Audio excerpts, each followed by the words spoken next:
Y gracias a Julio, sobre todo por su entrega y por su humildad. Yo os podría contar algunos detalles de Julio, o sea, pues, nos encontramos en buena parte de algunos carteles que hay sobre la primera entrevista, una entrevista que hicimos aquí en la antigua revista de La Esfera, de Podemos Moratalá. Le dijimos, bueno, ¿dónde te vamos a recoger? ¿No? Como ahora, ¿no? Dice, no, dime el metro y la dirección y yo me traslado en transporte público sin ningún tipo de problemas ni de ningún tipo de prebenda. Después coincidimos en un acto en la Plaza del 2 de Mayo, estuve hablando con él y bueno, los comentarios y tal, y dijo que él antes era general, pero que ahora había bajado a soldado de tropa y estaba para lo que se dispusiera, ¿no? Y entonces, bueno, pues también fue un signo, ¿no? Y el otro día, cuando le pedimos que viniera, a ver si podía venir a la charla, y dijo, oye, no, a ver si vais a crear unas expectativas. A mí lo que me interesa, eso son palabras suyas, lo que le interesaba era hablar con las personas. Ponerse en contacto con las personas y hablar con las personas. Entonces son tres detalles que definen un poco la personalidad, la humanidad de una persona.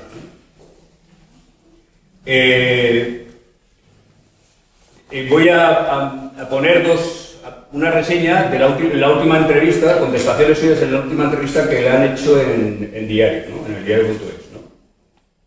A raíz de bueno, habrá sido hace un mes o así, ¿no? Sí, cuando fue el aniversario. Sí, o sea, el aniversario de la guerra de Ucrania, ¿no? He extraído una serie de frases que a mí me parecen muy interesantes, o por lo menos a mí personalmente me parecen las más interesantes, ¿no? Tiene que haber una solución política de las naciones para que frenen esto. Y las naciones no se mueven si no hay presión social. Eso es un llamamiento que nos hacen en alguna medida a todos, a la ciudadanía. O sea, la presión social, efectivamente, es que tenemos que hacer algo que está haciendo un poco para evitar la escalada de la guerra. Si no se habla de paz y solo se habla de guerra, la solución del conflicto está muy lejos. Hablar de paz en tiempos de paz es muy fácil. Lo difícil es hacerlo en tiempos de guerra. Ahora es cuando hay que hablar de ello. Tenemos debates políticos y movilizaciones por la sanidad, por la educación, por las pensiones, etc. ¿Por qué no los tenemos por la seguridad o por el coste humano y económico de la guerra? Es otra realidad, otra realidad que se está dando. Pocas movilizaciones, pocos llamamientos en favor de la paz, ¿no? Y menor movilizaciones. La reconstrucción es otro negocio económico. Eso ya lo vimos en la guerra de Irak, en la guerra de Siria, o sea que una cosa es la guerra, destruimos y después invertimos en la reconstrucción de esos países que nosotros mismos hemos destruido, ¿no? Hay que pensar más en la educación por la paz. Hay que invertir en la paz, no inviertas en mostrar cómo funciona un carro de combate o un misil, que es otra cosa que también que se está viendo, o sea, en los medios es curioso porque están hablando de los Leopard, de los misiles, pero se está invirtiendo información en cómo funciona un Leopard, cuando es una cosa que no nos interesa. En definitiva, el fondo de la cuestión es que todos esos monstruos sirven para destruir vidas humanas y para destruir territorios, economía, ¿no? Infraestructuras. Hay que pensar más en la educación. Bueno, paz, bien, eso ya saben. Cuando hablamos de un conflicto hay que remontarse a los orígenes del mismo. Nadie se remonta, esto es muy importante, a los intentos de paz cuando cayó el muro de Berlín. Nadie sabe que Rusia estuvo en la cumbre de la OTAN en Lisboa y que existieron acuerdos Rusia-OTAN. De esto se habla poquísimo. Es decir, que ha habido ya contactos entre los acuerdos de Minsk, pero poco más, y así muy de pasado, ¿no? Mi seguridad es tu seguridad y la tuya es la mía. Si tú quieres estar seguro, no me empujes y yo no te empujaré. En España tenemos compromisos de compra de armamento hasta 2037 y 2040 sin saber qué ocurrirá en esos años. Tampoco se justifica que tengamos 6 veces el presupuesto en armamento que tiene Rusia y no sepamos gestionarlo. Esto es lo que yo he extraído de... Y ahora todo tuyo, Julio. Utilizo utilizo el micrófono porque yo no tengo tan buena voz como... Sí, no sé, quizá sea mejor igual. A ver si ¿se me oye bien mejor ahora? Sí. Pues bueno, muchísimas gracias. Muchísimas gracias por estar aquí, muchísimas gracias por darme a mí la oportunidad también de aprender, porque lo que decía es cierto. Yo lo que he hecho en otras veces que se me ha convocado en otros círculos, ayer estuve en Tetuán, la semana pasada en Galapagar, es el debate. Yo creo que lo más importante es el debate y huir de los teóricamente expertos. Porque en este tema de la seguridad muchas veces se dice, no, tú sabrás de esto. No sé nada. O sea, únicamente soy ahora un lector atento de la prensa, un lector atento seguir las cosas, pero lo importante es que debatamos y que este debate se lleve a la sociedad y que estudiemos sobre este tema como estudiamos sobre otros temas. Yo creo que esa es la clave y eso es lo que propuse hacer, más que dar una charla aquí magistral, que nunca sería magistral. Pero sí, lo que sí que puedo dar es una especie de pinceladas pues, para abrir ese debate, ¿no? Algunas de las cosas que se ha dicho de esa entrevista, de ese artículo, pues muchas cosas las voy a reiterar, son reiterativas, son como píldoras, pero lo más importante para mí siempre es, como ocurre en cualquier faceta política, es ir al contexto, ir al fondo de las guerras. No empiezan con el primer disparo, siempre digo, y no acaban con el último disparo. Esta guerra no empezó el 23 de febrero del año pasado y no acabará cuando se firme el acuerdo de paz que todo el mundo sabe que se va a firmar. Lo terrible es que no se sepa cuándo y mientras hay un coste en vidas tremendo y hemos visto en este vídeo magnífico lo que es la guerra. Eso es la guerra. Ver el destrozo que hay, porque ha fracasado todo lo demás. Ha fracasado la política, ha fracasado la diplomacia. La guerra es el fracaso de todo. Y ahora estamos en la guerra. Ya podemos empezar a acusar a culpables, que si es Putin, que si es la OTAN, buenos, malos, que si es una lucha entre democracia y autocracia, entre bien y mal. Ese no es el debate. El debate es por qué hemos llegado a esta situación y cómo tenemos que proceder para que... Entonces, en este conflicto, pues, yo quería tratar como tres puntos. ¿Por qué está el conflicto estancado o cronificado? Uno. ¿Por qué hay interés en que digan que esta es una guerra larga y ya no tengamos todo que tragar y comer? Esta va a ser una guerra larga. ¿Por qué? Vamos a ver por qué. Que me lo expliquen.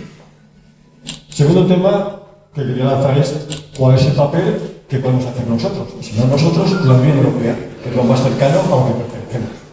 O sea, como Unión Europea, una organización que se creó como una organización de paz, ¿qué es lo que está haciendo? ¿Y por qué lo que está haciendo? Y ya nosotros que tenemos una cierta capacidad de decisión, ¿por qué dejamos que haga la Unión Europea lo que está haciendo?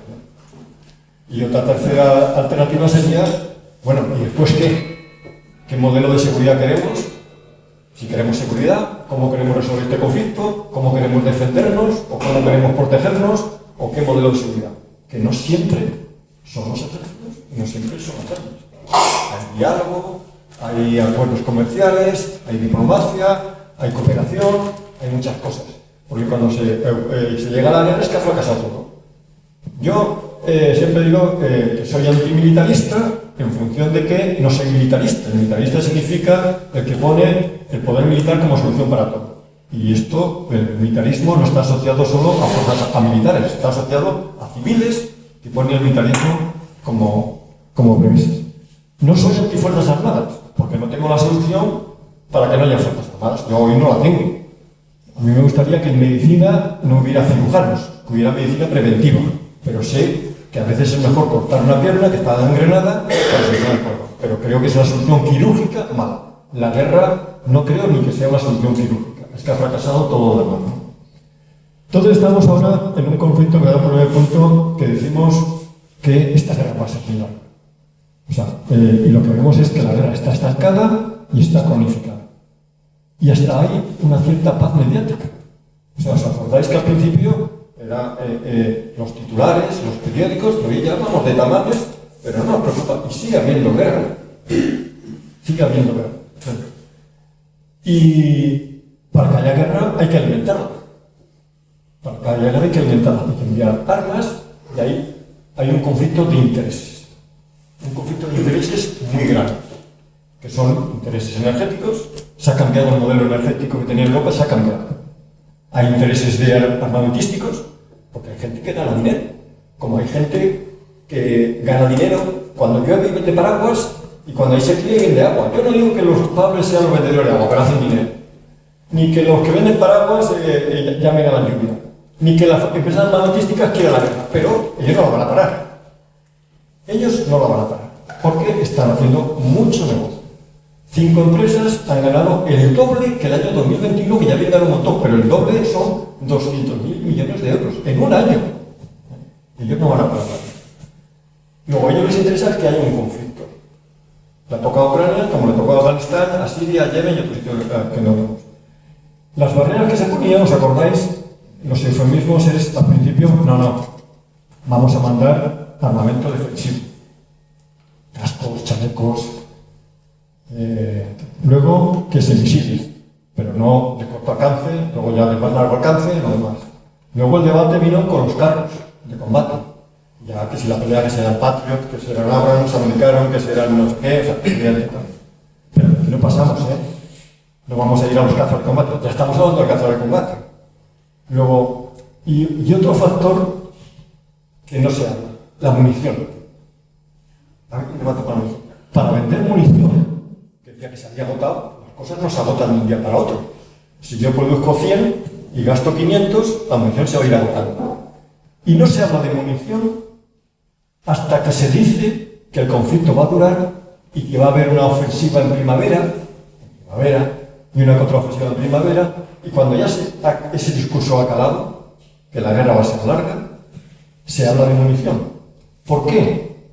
Porque nadie produce más munición si no sabe que la va a gastar. Yo no aumento mis líneas de producción hasta que alguien me garantiza que yo voy a vender. Yo en mi fábrica de pan no la aumento si no sé que hay clientela que me va a comprar el pan todos los días. Entonces, hasta que alguien no garantiza que la guerra va a ser larga, no se lanza el mensaje de la venta de armamento. Ya sabéis que hablamos de las cifras y que hace falta y todo el mundo ya está dispuesto a aumentar. Es un mensaje que tú lanzas a tu sistema de producción. Ese es el aumento. Pasamos a la Unión Europea. Reunión de hace 2 días. Ministros de Defensa y ministros de Exteriores, presididos por el jefe de la diplomacia. Jefe de la diplomacia, señor Borrell. Acuerdan que van a dar 2.000 millones de los fondos europeos de la paz, seguimos hablando con eufemismos, fondos europeos de la paz para comprar armamento, urgentemente ya para 2 años y un plan para 7 años. ¿Cuánto va a durar esta guerra? Si yo he lanzado ya un mensaje de que voy a dar dinero, he lanzado un mensaje al sistema productivo que espabile, que produzca. El mensaje es terrible. A no ser que alguien pare esta guerra. Estoy hablando de parar, estoy hablando del fuego, no estoy hablando de la solución política, solución territorial, solución tal, porque los conflictos no acaban de un día para otro, como decía al principio. Pero no maten más. Si se han equivocado iniciando la guerra, no maten más. Y hoy mejor que mañana, porque dentro de un mes hay más muertos. Dentro de un año hay muchos más. No estoy hablando de daños materiales que se pueden recuperar, estoy hablando de pérdida de vidas. Y lo mejor que podemos hacer por los ucranianos es evitar que los maten. Porque lo que estamos mandando es negocio. Es mandando primero nuestro material obsoleto. Mandamos ametralladoras ligeras que estaban en nuestros polvorines y que no habían sido aceptadas por nuestro ejército. Era material defensivo. Mandamos Patriots, el modelo más antiguo de lo que hay, que es el que no teníamos, o que estaba en la chatarrería, que es también mandamos misiles más obsoletos, mandamos aviones del modelo que ya... no sé, hipocresía, cinismo.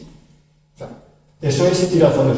Y todavía me he hablado, o sea, no estoy aquí diciendo, ¿y qué hacemos?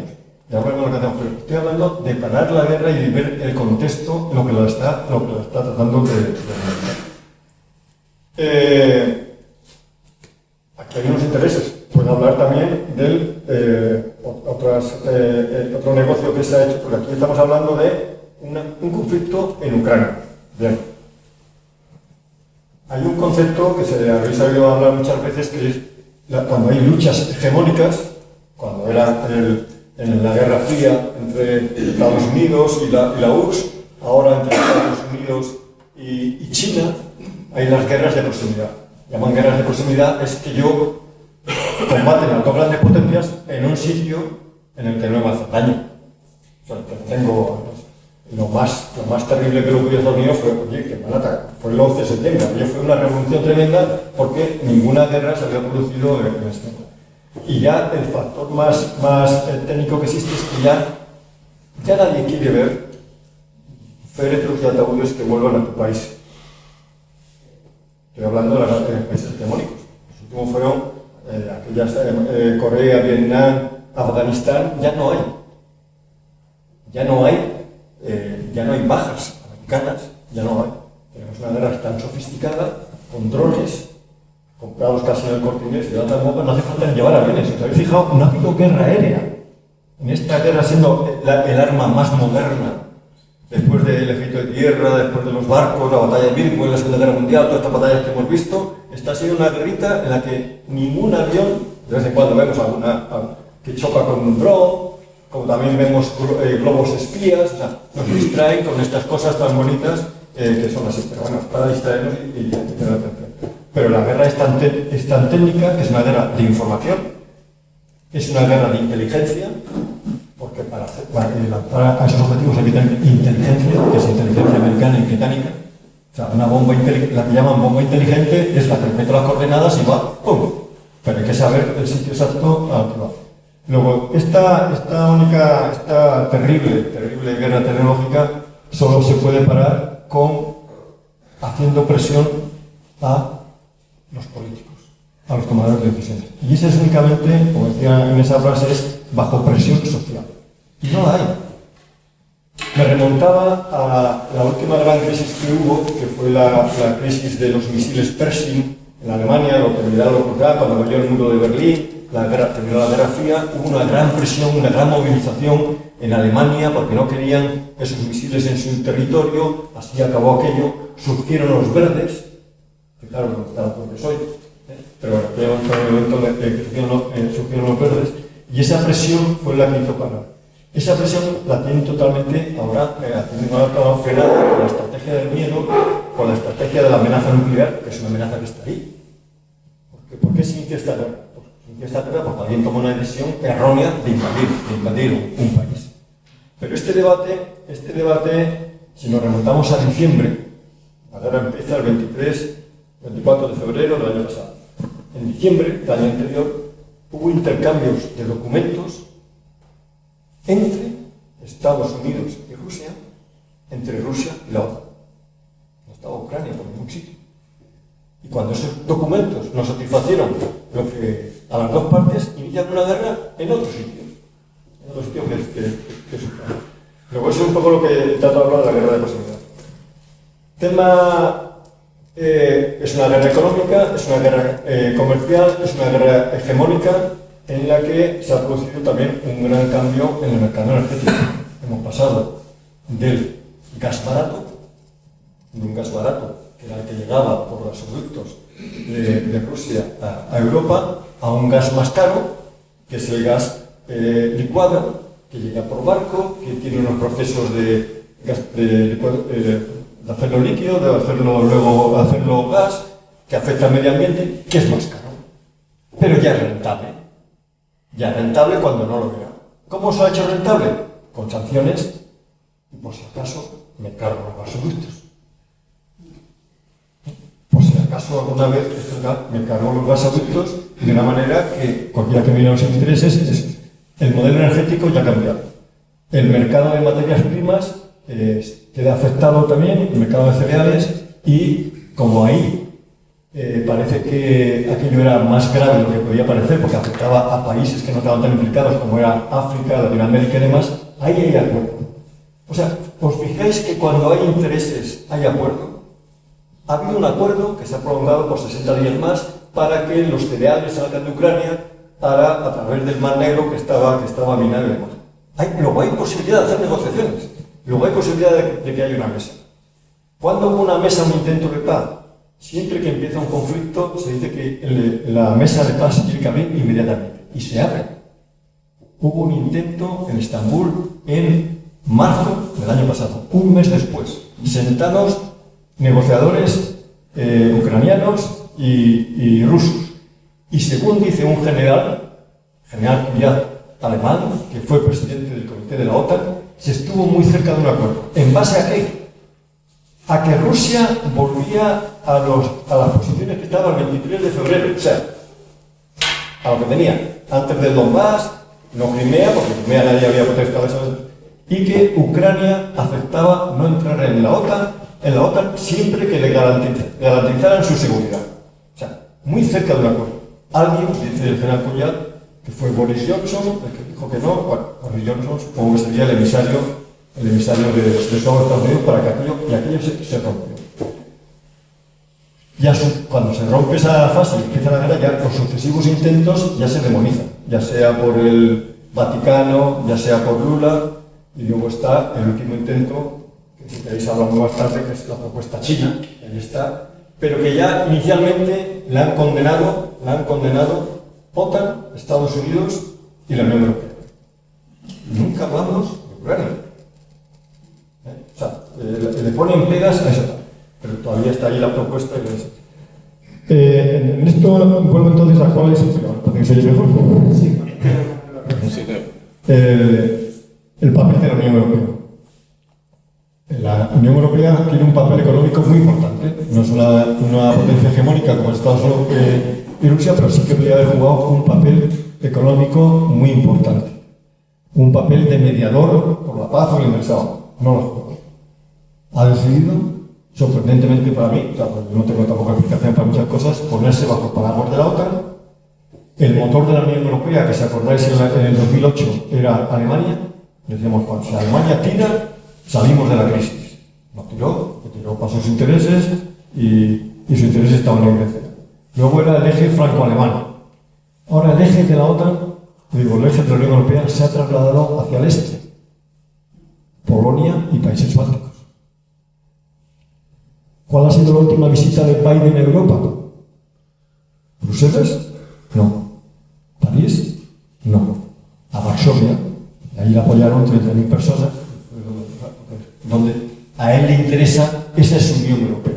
No la Unión Europea que le hacía rivalidad como potencia económica, como potencia que estaba negociando con China, como potencia que tenía una energía barata. Se la ha cargado. O sea, hemos dado un paso atrás y nos hemos convertido en adalides de lo que dice, ahí tenemos las declaraciones de los fondos para la paz, lo que dice Borrell sobre que esto hay que alimentarlo, que hay que ganarlo en el campo de batalla, o sea, un lenguaje que realmente no apunta a una solución pacífica para este conflicto. Tercera pata que quería hablar de la Unión Europea, lo digo por empezar el debate, era qué modelo de seguridad entonces, ¿cuál era la solución? Pues claro que lo tiene que haber. Y la ha habido ya en épocas de crisis que eran casi peores. Casi peores. Nunca, yo no quiero hacer que fue cuando, en el momento de la Guerra Fría, dos potencias nucleares, misiles en territorio europeo, el muro de Berlín, y surgieron figuras desde Olof Palme hasta Khrushchev, hasta Gorbachev, que habló por lo que llamaba una seguridad compartida. La seguridad compartida significa eso, que es todos queremos estar seguros. Y la manera de estar seguro, pues esa frase que decía en la entrevista, dice, yo quiero estar seguro y mi seguridad es tu seguridad y la tuya es la mía. Y eso se hace, pues, no tocándonos las narices, haciéndonos márgenes de seguridad, no trasladando la OTAN a las fronteras. O sea, pues lo mismo que se hizo en Cuba, pues no quiero los misiles en Cuba, pues tampoco quiere Rusia los misiles en Rumanía, en la frontera y demás. Hagamos zonas de seguridad, que eso era algo que ya estaba ahí. Además, Rusia forma parte más de Europa que Canadá, por poner un ejemplo de un país de la OTAN. Y por poner el ejemplo también Yo estuve en la cumbre de Lisboa como GEMAS 2010, similar a la cumbre esta famosa de junio que ha habido en Madrid. Y en esa estaba allí Medvedev, sentado en la mesa con Obama, hablando de cuál era el modelo de seguridad, de cuál era la seguridad compartida, de un comité. O sea, que hay posibilidades. O sea, que no estamos hablando de historia, de algo imposible de hacerlo. O sea, que es, claro, una guerra por medio todo es más difícil, todo se dan pasos atrás, pero que se puede construir muchas cosas siempre que se haya voluntad y siempre que como ciudadanos participemos en ese debate. Que no participamos en ese debate es un debate de la seguridad en el que no se participa. ¿Por qué? Los expertos. Que aumenten los presupuestos de defensa al 2%. ¿Por qué? ¿Por qué no el 1,5%? ¿O por qué no el 2,5%? Si me lo explican bien, igual me convencen. Ese debate no existe. O sea, ¿y qué modelo de seguridad quiero? Quiero un modelo de seguridad autónomo, lo quiero compartido, lo quiero en la Unión Europea, lo quiero en la OTAN, o sea, ¿qué modelo quiero? Ese debate tiene que estar porque al final juegan con decisiones nuestras. Cuando aprobamos una ley de presupuestos, que es la ley más importante porque la legislatura, estamos aprobando un paquete de dinero, que es un ejercicio de suma cero. Si sumo de un lado, lo tengo que restar de otro. Y si lo resto de un lado, lo tengo que sumar de otro. Si quiero sanidad y educación y quiero invertir en defensa, no, invertir en defensa es quitar de otro sitio. Yo no digo que no haya que invertir en defensa, pero que lo expliquen. Ese debate tiene que entrar también en un debate público y en un debate de presupuesto. Igual que nos manifestamos porque haya más sanidad, porque la creemos, o más educación, pues podemos manifestarnos porque haya más seguridad, menos seguridad, o que se gaste más en una cosa o que se gaste menos en otra. Y ese debate tiene que ser público y abierto, no opaco y con falta de transparencia, que es lo que en realidad tenemos sobre esos temas. Los presupuestos discutimos por 20, 50, 60 millones en igualdad, en sanidad, y se aprueban 2.000 millones en presupuesto de defensa sin que nadie se entere. Se entere entre comillas porque está publicado, está en el BOE, pero sin que esté en las tertulias, en el debate, y que sea todo. Y las cifras que están ahí han salido en el Consejo de Ministros y aprobadas en el BOE. Ha habido, antes de que empezara la guerra de Ucrania, por esto lo han hecho público después. Pero había compromisos de compra de armamento hasta el 2037. Los contratos son hasta el 2037, o sea, hipotecados hasta el 2037 por algo que, bueno, no sé si van a ser aviones, submarinos, drones, quién sabe cómo se va a utilizar el tipo de armamento. Entonces, es una hipoteca que ya tenía que ser objeto del debate. Entonces, yo creo que ese modelo de seguridad tiene que ser un modelo transparente, un modelo opaco, un modelo que tendríamos que debatir, pero que no nos dejan debatir, por lo que sea, por estrategia del miedo. Porque si estoy dispuesto a que a mí me convenzan, o sea, estoy dispuesto a debatir con el PP y con el POS para que me convenzan de sus argumentos, pero no es traidor, fenómeno, no sé qué. De ahí no se suele pasar en este debate sobre temas de seguridad. Lo que quieres, tú lo que tenías escrito y salir a Ucrania y de bueno, no pasamos de ese debate que no funciona, que es simplismo y falto de argumentación. Evidentemente estamos en una situación que no es fácil, porque esta guerra no es igual a otra. Esta es una guerra con una potencia nuclear. Yo no me llamo experto, me he equivocado todas las veces. Yo pensaba que no iba a haber guerra y hubo guerra. Yo pensaba que la guerra iba a ser corta y está durando. Así que no me preguntéis si va a haber guerra nuclear, porque me voy a equivocar. Y no quiero tanto. Pero evidentemente yo no me creo esas batallas que se cuentan de que en el relevo de los presidentes se relevan el maletín con las claves y para apretar el botón nuclear. No creo que estemos en manos de personajes como Trump o como Reagan o demás. O sea, creo que las decisiones serían, quiero pensar bien, son más, pero el error humano está ahí. La posibilidad de una invasión, cuando todo el mundo pensaba que es una locura, pues se ha habido. O sea, yo creo que Putin cometió un gran error con una difícil salida. O una difícil salida a corto plazo. Ya lo hemos demostrado que ya tiene para más de un año y lo que durará un conflicto. Luego, evidentemente, este es un riesgo evidentemente real. Yo creo que este conflicto es un conflicto totalmente, lo decía en ese famoso concepto estratégico que se aprobó en la cumbre de la OTAN, de que el enemigo era Rusia, pero Estados Unidos estaba empeñado en meter que el peligro para el sistema era China. Lo que pasa es que no convenció y eso él se redactó de una manera y dice, pero a mí no me importa China, a mí lo que me preocupa es China. Desde el punto de vista comercial, desde el punto de vista de base de datos, yo mismo parece que el mayor problema es ahora TikTok. Digo, TikTok será tan malo o tan bueno como es Instagram y Facebook, ¿no? Pero ahora mismo ya TikTok, como es una herramienta comercial primero y luego también importante para transmitir mensajes, ya la han prohibido los funcionarios de la Unión Europea que lo tengan instalada y los funcionarios de la Administración americana. Y bueno, están diciendo que TikTok es malo y que adoctrina. Bueno, probablemente sí, pero será tan malo o tan bueno como Facebook y como Instagram, ¿no? Pienso que es otro tema que no. Pero evidentemente es una guerra comercial en la que yo creo que ahora hay tengo aquí la propuesta china. La propuesta china es tan buena o tan mala como era la propuesta turca. O sea, habla de 12 puntos, que los puedo leer y estoy seguro que estáis todos de acuerdo. Empieza por un alto al fuego, por hablar de los heridos y los prisioneros, por proteger las centrales nucleares. Acordemos de los 12 puntos, acordemos 8, 7, 6, 5, 1, que es alto fuego. Y luego sigamos discutiendo. Si estamos discutiendo sobre los territorios, si van a ser rusos, ucranianos o modelos autonómicos, es el debate, porque cualquier acuerdo en guerras civiles, en guerras con narcotraficantes, en guerras siempre empiezan por un alto fuego y luego puede durar 5, 8 o 10 años de llegar al acuerdo final de todos los detalles. Pero la mejor manera de ayudar al pueblo ucraniano no es alimentando progresivamente, sino parando un alto fuego ya. Una mesa de negociación que luego ya se pondrá de acuerdo quién negocia, si este lo veto, este lo dejo de vetar, y abierta.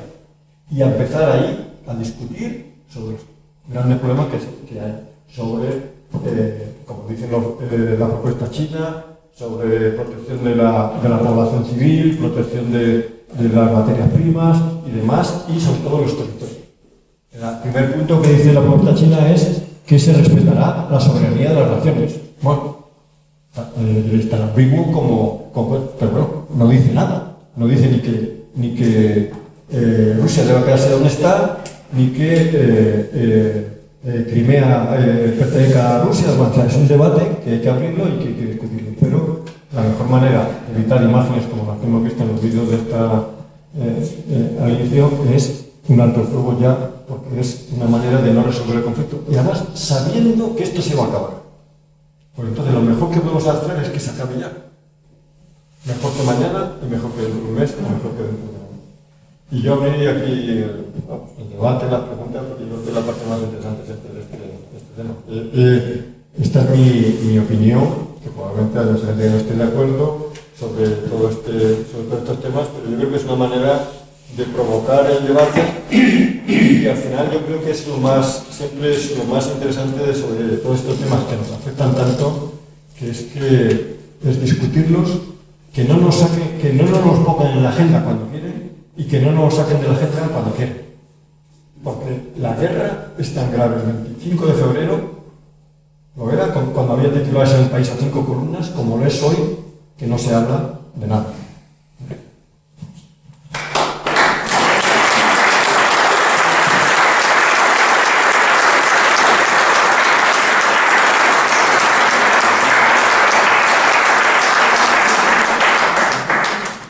Bueno, pues abrimos un turno de palabras. Tenemos un horario limitado, pero bueno, podéis hacer las preguntas, exponer vuestra opinión, etcétera, etcétera. Entonces se abre. Sandy, venga, sí, Carmen, cualquiera de las dos. Pues,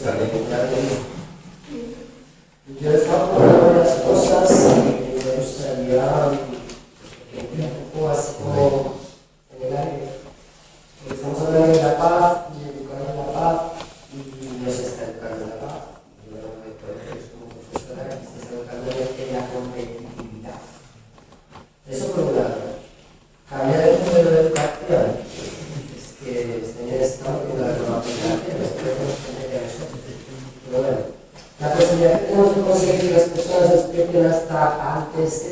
conflicto bélico, ¿qué hacemos más?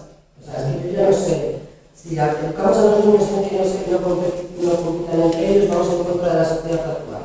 Entonces, educar esta competitividad significa que van a ser mejores adultos. Resulta que luego eso es un conflicto bélico. Yo no me entero. O sea, es que yo no me entero del mensaje que me entregan a mis alumnos. Luego, invertir en defensa para defendernos de quién. De los de las carreras que lo único que hacer es espada. Es que yo no entiendo de invertir en armamento para defendernos de quién. Esa pregunta me la he hecho siempre. Tenemos guerras de intereses por los modelos energéticos de la CE. Estamos cambiando, sí.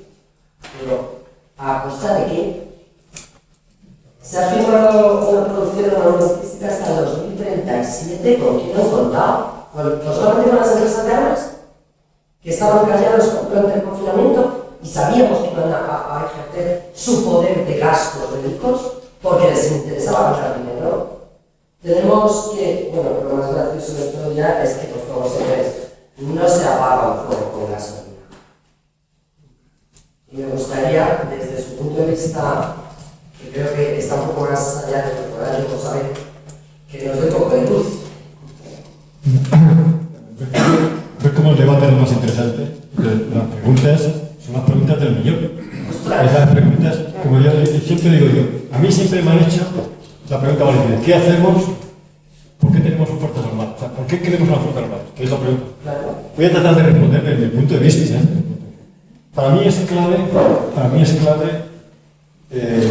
educativo. Es clave el sistema educativo. Y cuando hablamos de educar por la paz, hay que invertir. Si invertimos en defensa, no es hablar de la paz, porque la paz habla por Dios. O sea, es que hay que invertir en este tipo de educación. Y eso lo tiene muy claro la derecha. La derecha lo primero que controla es el sistema educativo. Porque está formando a lo que piensa, a personas competitivas, a personas que buscan el conflicto, y los conflictos empiezan ahí. Yo puedo tener un estudio sociológico, tengo hijos de 45 hasta 18 años, cómo han cambiado y cómo van cambiando cosas que antes no cambiaban. O sea, el sistema competitivo hace que los niños se peleen más en los recreos.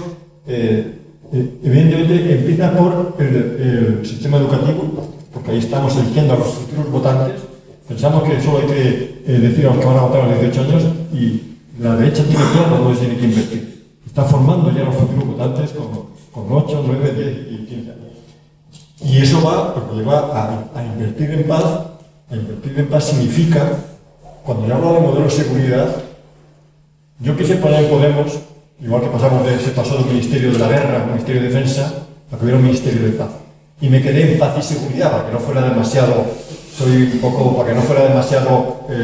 pero sí, porque la seguridad no significa invertir en armas. Hay seguridad humana. ¿Cómo le explico yo a una persona que hay un enemigo que tiene un arma nuclear si no tiene vivienda, si no puede comer, si no puede vivir? Esa es la primera seguridad que hay que garantizar a un ciudadano. Y eso es invertir en un modelo de seguridad que se llama, y está definido, seguridad. Empieza por seguridad humana. O sea, cuando yo hablo de modelo de seguridad, la gente entiende, esto es defensa, policía. Digo, no. A seguridad exterior, no. Estoy hablando de seguridad. Que empieza, y esa seguridad se puede conseguir de muchas maneras, con justicia social, con justicia fiscal, con justicia equitativa, y eso es invertir, y eso va a la ley de presupuestos, que es, al final, es la ley más importante, la que por eso los gobiernos los partidos quieren llegar a ese gobierno porque quieren controlar esa manera de distribuir los presupuestos. Y de repente lo que hacemos es pequeñas modificaciones. Pero el bipartidismo ha funcionado con esto. Los presupuestos, los únicos contratos a largo plazo que hay son los de defensa. Y se los comen todos los partidos. Duren 4, 8 o 12 años. Ha ocurrido desde la época del bipartidismo con este sistema. Luego eso es lo que tenemos que ir cambiando ese tipo de mentalidad. Ahí te quería reportar ese porqué de quién nos defendemos. Eso es lo que es. Yo no me quiero pelear con mis vecinos, pues ese es el modelo de seguridad. Y así nació la Unión Europea, tras una Segunda Guerra Mundial, como un modelo de organizarse en paz. Y cuando tenemos el primer conflicto, como es este de Ucrania, pues empezamos a echar leña al fuego. El jefe de la diplomacia. Luego, ese es lo que hay que debatir y que hay que poner encima de la mesa. Que luego no sea fácil el camino, que aquí estemos de acuerdo en estas, que digamos que sí, que hay que invertir en paz y que luego no sea tan fácil y demás, pero sí, porque ese es un debate que siempre se nos va a presentar. Siempre pongo la figura del presupuesto de ejercicio suma cero, como es nuestro presupuesto doméstico, o como carne, o como pescado, como chocolate, voy al cine, o compro coche. O sea, esa es una decisión que tengo que tomar. Y tengo que tomar y establecer prioridades. Si no tengo para todo, tengo que establecer. Y las sabemos establecer relativamente bien. Primero sobrevivir y luego disfrutar. Pues igual a nivel externo. El tema de las empresas de armamento, lo que digo, hablar. O sea, aquí han pasado todos los lobbies. Desde el lobby farmacéutico, no quiero hablar de las mascarillas, claro, porque había aviones que paraban en el camino con mascarillas porque había alguien que ofrecía más. ¿Os acordáis de aquella? Pero esas cosas han pasado. Parece que contamos historias. Desde el lobby farmacéutico se pasó al lobby armamentístico porque hay unas reglas en la Unión Europea y se llegó a hacer que ya era también economía verde. O sea, porque como ellos se encontraron fuera, el lobby armamentístico se encontró fuera de aquellas legislaciones que hubo antes de la guerra de Ucrania. Y se cambió y luego entra el lobby inmobiliario, como decíamos al principio, cuando haya que reconstruir porque somos así de cínicos. Destruimos, hacemos negocio destruyendo y luego hacemos negocio reconstruyendo. Vendrá un plan Marshall o como se llame para Ucrania que ya está preparado. Este es el debate. Las preguntas las que has hecho muy oportunas, no te he dado respuesta, pero que sí quería decirte un poco que es clave el sistema educativo, es clave definir el modelo de seguridad y no, por así decirlo, no prostituir las palabras. Seguridad se le puede poner todos los calificativos que quieran, y una es la primera, seguridad humana, y luego, pues que estas empresas, estamos hablando, son 5 las empresas de armamento, que mandan más que los estados.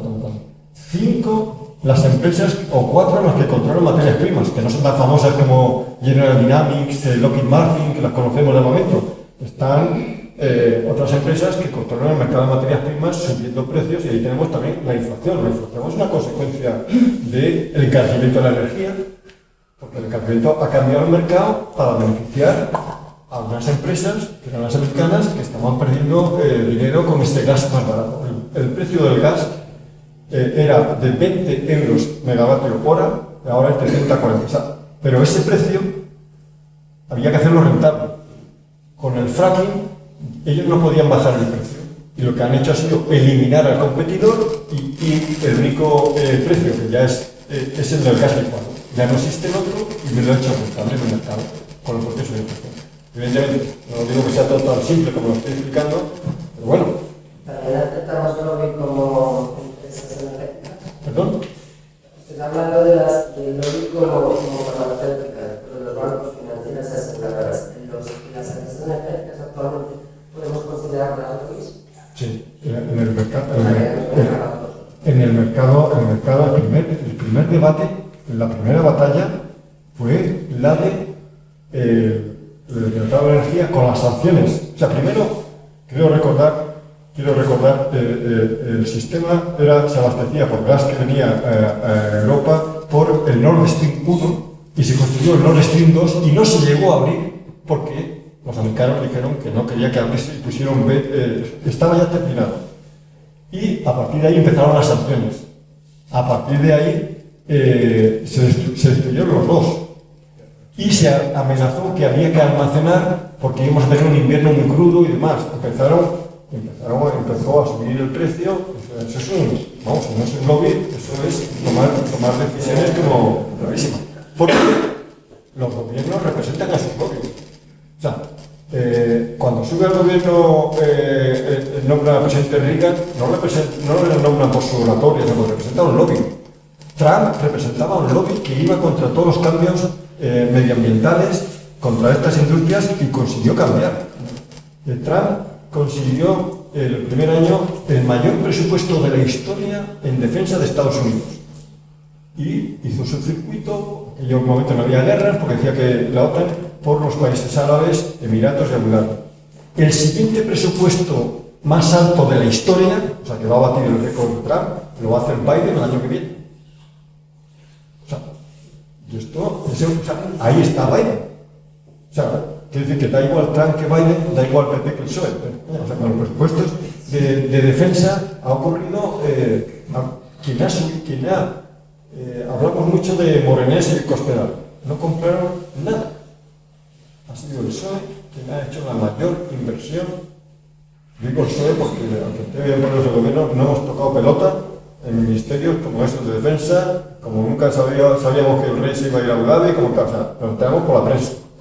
No te demás los presupuestos y funciona así. Carmen. Yo te quería hacer una pregunta que me deja a mí y que yo creo que es un poco un tiro al aire, pero por si acaso ya que estás aquí. Había una asociación hace poco hizo una marcha mundial por la paz que se llama Mundo sin Guerras y decía que existía riesgo real de que en España se volviera a instaurar el servicio militar obligatorio y que estaban los jóvenes a que objetaran. ¿Comprobable? No, vamos a ver. La marcha esta es una marcha por la paz contra las armas nucleares y, bueno, participaron en la marcha que es mundial y demás. Yo creo que el servicio militar obligatorio, eso lo ganó la sociedad, lo ganó la ciudadanía y eso ya no vuelve. Y una prueba de lo terrible que son las guerras, que nadie quiere ganar. Cuando toca personalmente en las guerras, o sea, el conflicto que está en Ucrania es un conflicto generacional que va a causar unas heridas tremendas porque son familias que se están matando unas a otras. Y ese tema, yo creo que es un tema que no vuelve y es un tema que es terrible. Están acudiendo también a tropas mercenarias. Porque es muy difícil reclutar a la gente, al principio de tal, defiendes tu patria, tu terreno, los valores, pero cuando las guerras duran y tal, y la gente piensa un poco, ya no ve sentido ni eso. Y ocurre una tropa mercenaria. La guerra de Ucrania, la del Donbass, que empezó en el 2014, porque hemos empezado a conocer ahora las hazañas del batallón Azov, un batallón mercenario. Ahora estamos hablando de los rusos también utilizando a las fuerzas Wagner, que es fuerza mercenaria. O sea, por dinero puede reclutar. Yo no digo que los ejércitos, al profesionalizarle, sean mercenarios. Pero bueno, alguien elige una profesión, pero movilizar a la gente por cero euros para defender el territorio, la gente dice, yo primero quiero estar vivo, quiero comer, quiero disfrutar de eso y no entiendo este enemigo que me has presentado como enemigo, como ocurre a los americanos cuando van a la guerra de posibilidad, ¿qué hago yo en Afganistán? Y por eso no quieren ya ver más féretros que vuelvan a su territorio. O sea, yo no lo veo ninguna posibilidad. Manuel. A ver, estamos diciendo que aquí lo que estamos debatiendo es cómo paramos la guerra, ¿vale? Entonces, nos has dicho que la sociedad es la que tiene el poder si está unida en gran masa, estaría por encima de los gobiernos. Pero si los gobiernos dependen de los lobbies esos, entonces, ¿cómo convencemos qué gobiernos tienen la suficientemente fuerza? Y no digo fuerza, sino digo, ¿qué políticos, qué gobiernos tienen los cojones y los huevos bien puestos para decir, aquí se hace esto porque me apoya esta sociedad? Porque es que los lobbies, contra el dinero no se puede hacer nada. Perdona que te diga otra cosa. Y voy a exponer, según decía una compañera allí, la educación. Si esperamos, que por supuesto, sin olvidarnos, la educación es la base de todo, de todas las políticas más básicas.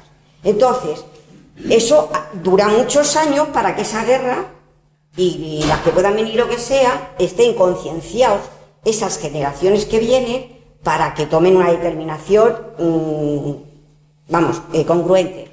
No podemos esperar a que la educación consiga parar esa guerra. ¿Cómo? ¿Qué es lo que le mueve a la sociedad de hoy en día? Que si no le mueve la sanidad, que es nuestra vida, ¿cómo se van a mover a la guerra que no la ven nada más que aquí? Se suben los alimentos, los no sé cuántos, el uno es lo que hay, no sé cuántos. ¿Cómo se mueve si están esos lobbies? Bueno, pues otra pregunta del millón. O sea, yo cuando hablaba de la importancia de la presión social, es que es clave la presión social. Otra cosa es cómo consigues hacer esa presión social.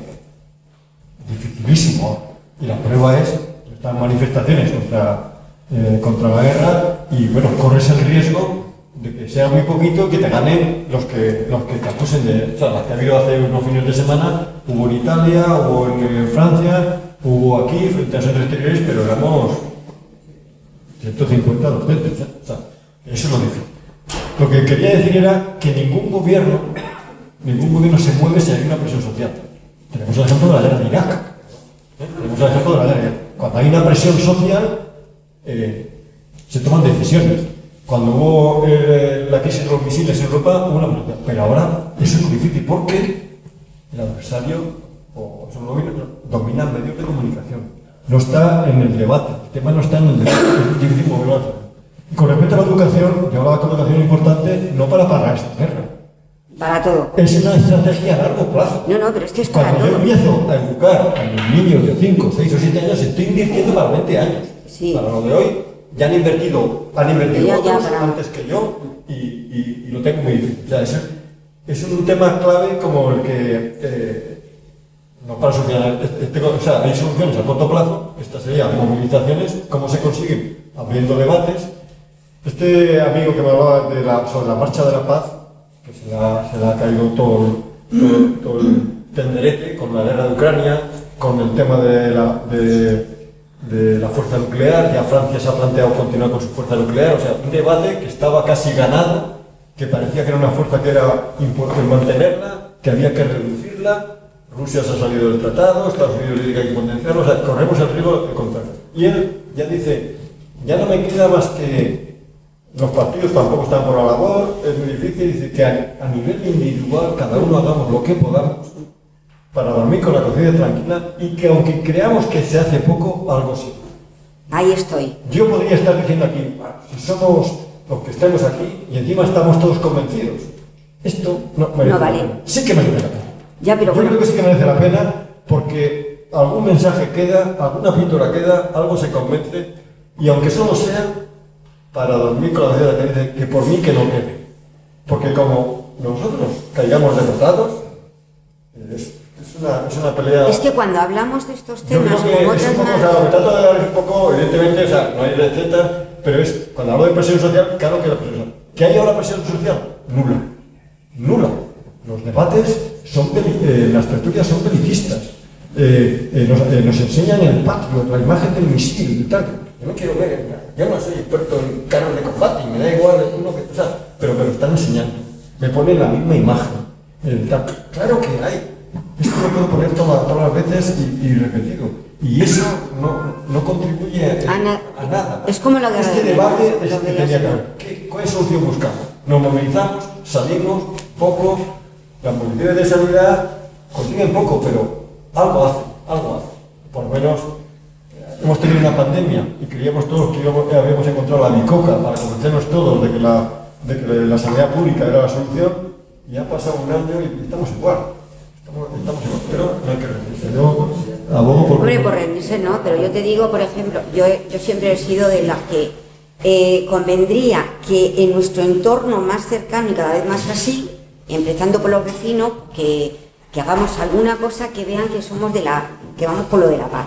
Y machacado, pues como los testigos de Jehová, que te dan y te dan. Hablábamos en Tetuán, pues de pasar de este tipo de debates, hacer talleres, hacer algo, tal. Pero bueno, es una labor muy difícil. Ya, pero es que... De todas formas hay Paloma, yo creo que hay una labor también nuestra, o sea, personal, o sea, estos espacios que se abren para debatir estos temas, yo creo que también es una corresponsabilidad nuestra el que venga más gente. O sea, porque muchas veces, el otro día, no, te lo digo porque el otro día, por ejemplo, tuve una bronca con mi hija. No, yo es que ya lo sé, digo, no, perdona, no es un problema de que tú lo sepas. El tema es que si tú vienes al acto, ¿qué prediques? O sea, y vienes como activista, claro, trayendo a tus amigas del barrio, la moral, si aquí estuviéramos 5, pues vamos, se nos hundía la moral, es decir, o sea, salíamos de aquí llorando. Y si aquí estuviéramos 200, la moral subiría un montón. Entonces, pero eso también en alguna medida depende de... Es una tarea difícil. No, Es difícil, claro, es una tarea muy difícil porque además los tiempos que corren ahora Yo mismo... tengo menos en casa, tengo una hija de 18 años y entonces, papá, ¿cómo va a Ucrania? Que hace tiempo que no oigo nada. El mensaje ya es significativo. Ya, fíjate, que hace tiempo que no oigo nada. Pero llegada el TikTok o lo que sea, tienen otro tipo de comunicación distinta. Y creo que está motivada, creo que hay cosas de conversación, pero fijaros lo que puede haber. Vivo en Manhattan. O sea, que no puede ser, vamos, no estar en guerra porque o sea, la fauna que hay allí es terrible. Yo, lo que me sorprende de esta guerra es que hay un tío solamente que se podía hacer algo con él, que es Putin. Yo no sé cómo se podía quitar del medio a Putin.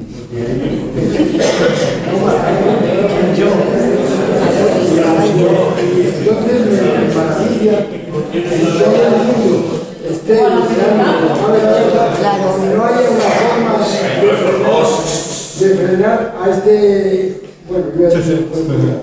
Tiene usted toda la razón. Ojalá se fuera la solución. O sea, yo he querido tratar de explicar que las guerras son conflictos de intereses en la que participan muchos más factores y hay alguien que lleva la bandera de bueno. Yo, evidentemente, como usted dice, el malo lo tenemos definido, pero no suele ser un problema de entre malos y buenos solamente. Pongo el ejemplo de Libia. Libia fue una guerra que surge en Europa, hubo conflictos, el conflicto era el mismo, era la energía, era el petróleo, ¿no? Era el petróleo, y aparte un régimen, un dictador y tal. Y para acabar aquella guerra, empezó con Sarkozy, con la guerra y tal, se tomó la decisión de que lo mejor era, cuando la resolución de la ONU era que no se atacaran objetivos en tierra, cargarse a Gaddafi. Para que haya más libertad de expresión, para que la dictadura probablemente sea esto. Pero esto es un debate, que ojalá las cosas fueran tan sencillas. De un hombre. De un hombre. Aquí hay un debate entre que los valores nuestros son siempre los buenos, que es lo que dice Chile. Esto es un tema multipolar. Vamos a dejarlo de buenos y de malos. Aquí está toda Europa y demás, pero todo el mundo ha condenado la invasión de Putin, pero no todo el mundo está de acuerdo cómo se resuelve este conflicto en muchos países de Asia, en África y en Latinoamérica. No todos esos países están de acuerdo con el procedimiento porque han dicho, oiga, no me venga usted de portador de valores eternos, porque ya sabemos cómo han resuelto otros conflictos en Irak, en Siria, en Yemen y demás. Quiero decir, por parte de los que ahora decimos que somos los buenos, porque hay otro más malo. Porque siempre está Estados Unidos atrás de todo. Pero no habría el debate, que el señor tiene razón, es que yo no quisiera simplificar. O sea, no quisiera... No hay formas para frenar a ese tipo.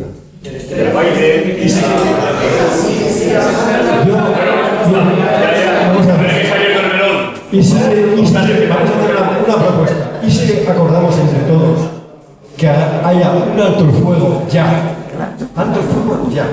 Que eso no significa nada. Y todos esos buenos y malos que están, lo discutamos de otra manera, en una mesa de negociación. Alto el fuego ya es parar la guerra.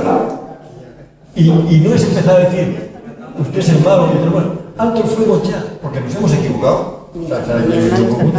Alto el fuego ya y damos una negociación. Porque si se hubiera parado el primer día, pues hubiera dicho, no avance más. Pero como ya han emputecido tanto, evidentemente ya dice, yo ya no quiero que te vayas de Donbass, quiero que te vayas de Crimea. Bueno, pero mientras discutimos esto, ¿por qué no paramos? Esta es una medida que es la que propugna, la puede propugnar la Santa Madre Iglesia, la puede propugnar el Santo Diablo, la puede propugnar Estados Unidos, la puede propugnar Putin, y decir, paremos. Y empecemos otra vez a jugar. Pues la Santa Madre Iglesia yo creo que hace poco para la guerra. Bueno, pues menos mal que tenemos a este. Hola, buenas tardes. Vamos a ver, yo es que entiendo que estamos viviendo unos años muy oscuros y sobre todo los años del intermediario. Porque hasta mediados del siglo XX, pues los pueblos se declaraban la guerra. Te declaro la guerra Francia, España te declara, ahora te declaro la guerra Portugal. Aquí ni eso. Aquí estamos en guerra, pero como no la hemos declarado, como el Reino de España no ha declarado la guerra, bueno, pues tenemos una guerra sí, pero como indiferido, porque la ha declarado un intermediario que se llama OTAN y que 4 meses antes de declarar la guerra estaba, como bien decían muchos expertos, estaba a punto de fenecer. Por un lado, ya tenemos una extracción del poder soberano de los pueblos, del control de sus propios gobiernos. Porque es que nuestros gobiernos ni tan siquiera declaran la guerra.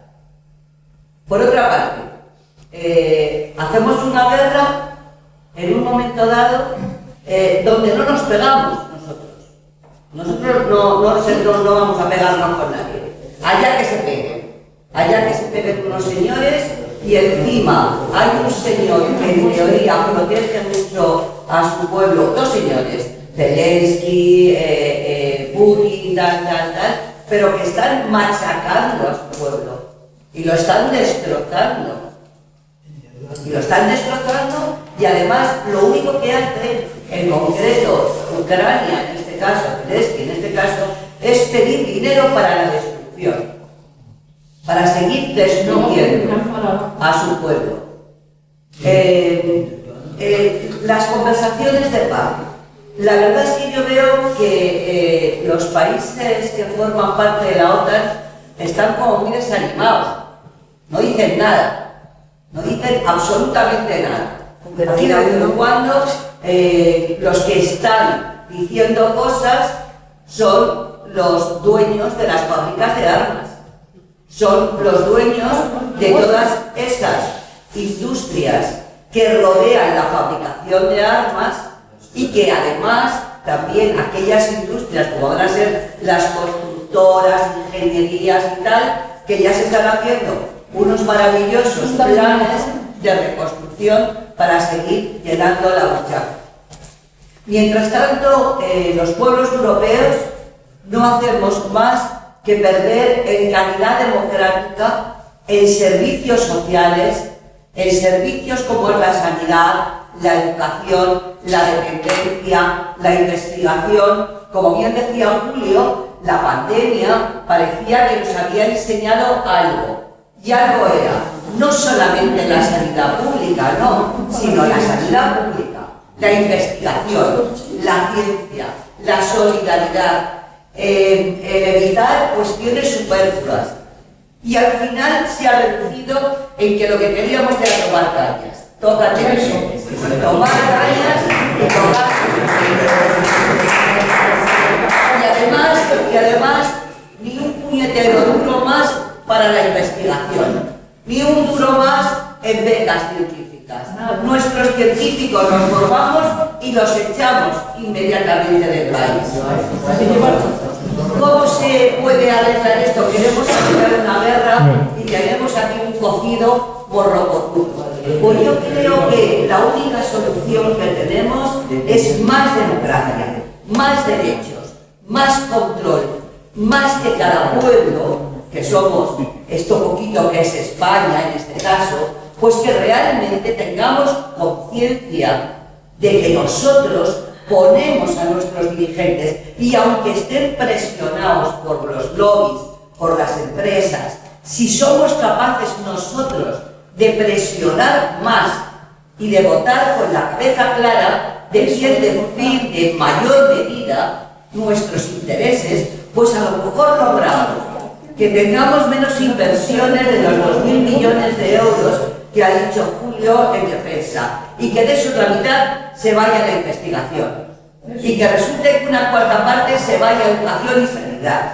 Pero para eso tenemos, primero, que votar a aquellos que representen nuestros intereses, sin mayor historia. Y en segundo lugar, un control ciudadano de ejercicio democrático prácticamente continuo de todas y cada una de las acciones del gobierno. Y creo que mientras esto no se da, los campos de batalla van a ser los vertederos de las armas que ya están obsoletas. Y cuando tengamos muchas montaremos uno, y esta vez ha tocado Europa, pero va a tocar África otra vez, y va a tocar Latinoamérica, y va a tocar todo mientras eso no esté controlado por la soberanía de los pueblos. Yo creo que ahí tenemos mucho que hacer todos. Mira, tienes razón. Hay una cosa que es un poco histórica. Las guerras no se suelen declarar. Ya no se va la gente de uniforme y distingue a otro del uniforme. Es otro tipo de guerra. Pero sí que hay, estoy totalmente de acuerdo contigo en el poder democrático que tenemos como ciudadanos. Y si os acordáis, porque no está tan lejano, tras la guerra de Irak, se tomó la decisión de que siempre que hubiera intervención, incremento de fuerzas en el exterior, tenía que haber una aprobación parlamentaria. Y cualquier misión que estaba en el exterior tenía que estar definida, como jamás tiene que estar definida. ¿A qué se va? ¿Por cuánto tiempo? ¿Y por qué coste? Por toda la misión. Y eso es una decisión soberana que no nos obliga a la OTAN. La OTAN es una organización que no todos los países están obligados a participar. No todos los países están participando en este conflicto. Algunos tenemos hasta Turquía, que es también de la OTAN, haciendo negocio también con los rusos, con el gas. Y ese paso parlamentario no se ha hecho con este conflicto en España, que es desde hace unos años. Que cualquier incremento de actividad, de recursos, tiene que pasar por el Parlamento. ¿Por qué no pasa por el Parlamento? Porque no se hubiera hablado. Porque nadie, o sea, yo tuve la experiencia en algunos conflictos que obligué, el economista Carlos Chacón, a que pasara el conflicto de Libia, en el que quiero recordar que mucha gente me acusa, no se tiró ni una sola bomba y no se disparó ni un solo disparo por parte de España. ¿Por qué? Porque nuestra misión estaba muy bien definida, estaba de acuerdo con la resolución de Naciones Unidas y participamos porque fue una decisión política que se toma y lo que hay que obedecer al poder político. O sea, como yo digo, que las Fuerzas Armadas entraron en Irak porque lo decidió un gobierno y salieron de Irak porque lo decidió otro gobierno, que es lo que tienen que hacer. Y como ciudadano pues tenemos esto. En el conflicto de Libia hubo una resolución de las Naciones Unidas que impedía determinadas acciones. Y nosotros, teniendo armamento, bombas inteligentes que nos pedía la OTAN, no tiramos ni una, porque no cumplía las normas. Pero se dio una paradoja.